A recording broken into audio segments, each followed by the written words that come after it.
Welcome to Bible Fiber, where we are encountering the textures and shades of the prophetic tapestry in a year-long study of the 12 minor prophets, one prophet each month. I'm Shelley Neese, president of the Jerusalem Connection, a Christian organization devoted to sharing the story of the people of Israel, both ancient and modern. We had a little break since our last Bible Fiber. I was in Israel helping with the writing for a new documentary called Uncovering the Tabernacle, which should be out by November 2022. If you want to learn more about the documentary, go to geshermedia.com or follow Gesher Media on Facebook for behind-the-scenes photos. This week, we are closing out the prophet Zephaniah. Zephaniah's condemnation of nations in chapter 2 was a rhetorical device. After hearing the condemnation of their neighbors, listeners in Judea surely agreed with the prophet about the urgent need to punish their enemies. As covenant people, they presumptuously anticipated their own pardon. Granted, Assyria destroyed the kingdom of Israel, but they felt Judah was different. Judah had Jerusalem, the place of God's presence. Even when Assyria destroyed Israel a century before, Judah was shown mercy. Mercy once shown became mercy taken for granted. In chapter 3, the prophet narrows his focus and points the finger at his listening audience. God is angry with Jerusalem. Jerusalem is guilty of the same sinful behavior as the nations, and they will be punished accordingly. He writes, "Woe, soiled, defiled, oppressing city. It has listened to no voice. It has accepted no correction."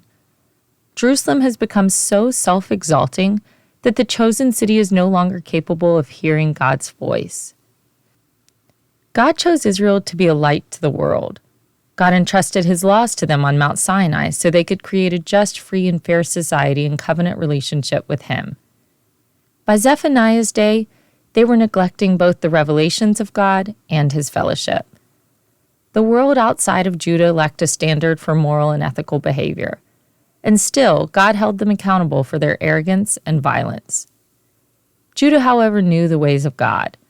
Therefore, God held them to an even higher standard.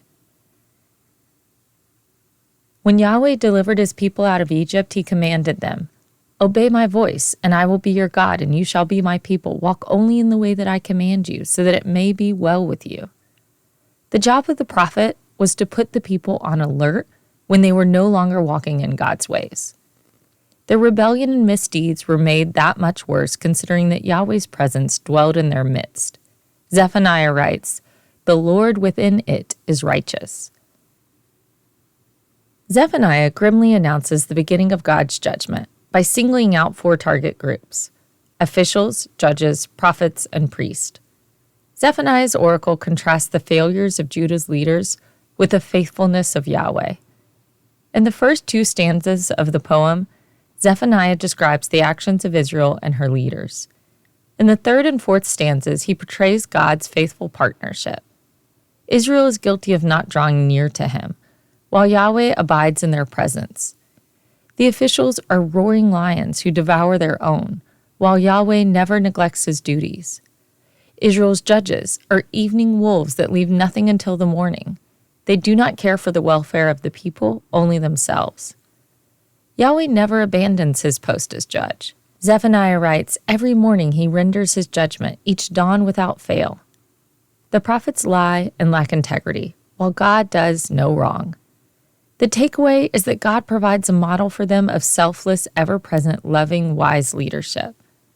The leaders of Zephaniah's day lack any of these assets. Prophets like Hosea blame the whole of the people for forsaking the covenant.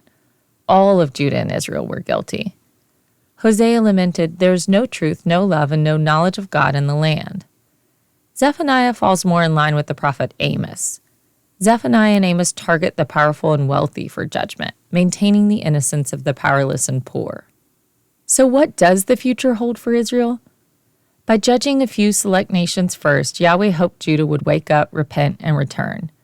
Yahweh said, "Surely the city will fear me. It will accept correction." Instead of receiving the correction, however, Judah became more eager to make all their deeds corrupt. Zephaniah's emphasis on the eagerness of the people to do evil shows their sin is beyond mere complacency. Their hearts have become callous towards God. In earlier times, the prophet Micah accused the greedy of Judah of plotting injustices in their beds and waking up early to get a head start on their corrupt plans. Because Yahweh cannot continuously countenance evil, the wheels of judgment inevitably set in motion. He declares, "For my decision is to gather the nations, to assemble kingdoms, to pour out upon them my indignation, all the heat of my anger." Zephaniah references the day of the Lord 21 times in his book, far more frequently than the other prophets. Zephaniah requires a careful reading to separate when the prophet is envisioning a day of near judgment and a day of far future judgment, or the eschatological. The prophet often seems to be speaking on the temporal realm. Like his contemporary Jeremiah, Zephaniah anticipates that the Assyrian Empire was going to collapse, and the Babylonian rampage would destroy Jerusalem and turn the region on its head. For Zephaniah, the end of Jerusalem would be the end of his known world. Previously, Zephaniah offered in his own voice a glimmer of hope for possible escape from judgment. He exhorted the people to pursue righteousness and seek humility so perhaps they may be hidden on the day of the Lord's wrath. The glimmer reappears in the book's concluding oracle, which starts with 3:9. This time, the consolation is given in the divine voice after the period of judgment. Zephaniah switches often between prophetic speech and divine speech, sometimes within a stanza. Change of voice is common in all the prophets, with an intermixing of messages from Yahweh and about Yahweh. Admittedly, it is not easy on modern ears that expect the point of view to stay consistent within a chapter. In the concluding oracle, Zephaniah transitions from a day of judgment to a day of salvation, striking an extremely different chord than the first chapter. Just as he anticipated judgment for all the earth in chapter 1, he looks forward to salvation in chapter 3. Zephaniah reaches out for both ends of the spectrum in his display of God's wrath and love. The prophets are not contradicting themselves by presenting God's message of wrath alongside his desire to extend mercy. They are two sides to the same divine coin that mirror the nature of God. In the salvation portion of the book, Zephaniah is no longer addressing the proudly exultant ones of Jerusalem. As explained in Psalm 1, the wicked may prosper for the moment, but they are chaff that the wind drives away. The subject of his address has switched to the future remnant, the protected ones of Jerusalem. Yahweh has promised to preserve the meek and humble. They are not rebuked, but encouraged. If they can wait for the Lord and endure the judgment, restoration will be on the other side. Zephaniah builds his theology around the idea that divine punishment is the smelting process that leads to purification. Only once Yahweh purges the nation of the proud can his anger be resolved. He is then free to restore the relationship with Israel and the entire world. Zephaniah presents a universal vision when Yahweh will set the world right. Yahweh says, "At that time I will change the speech of the peoples to a pure speech, that all of them may call on the name of the Lord and serve him with one accord." Zephaniah is predicting the reverse of Babel. In the story of Babel, a coalition of the prideful tried to outbuild God. By confusing their speech, God displayed his power and ended their intention to build a tower that reaches to the heavens. In Zephaniah, all the nations summoned for judgment join in one voice, one language to submit to him. In the New World Order, God will clarify the speech of the people, not confuse it. These verses also contain a return to Eden, where Yahweh lives in the midst of his people.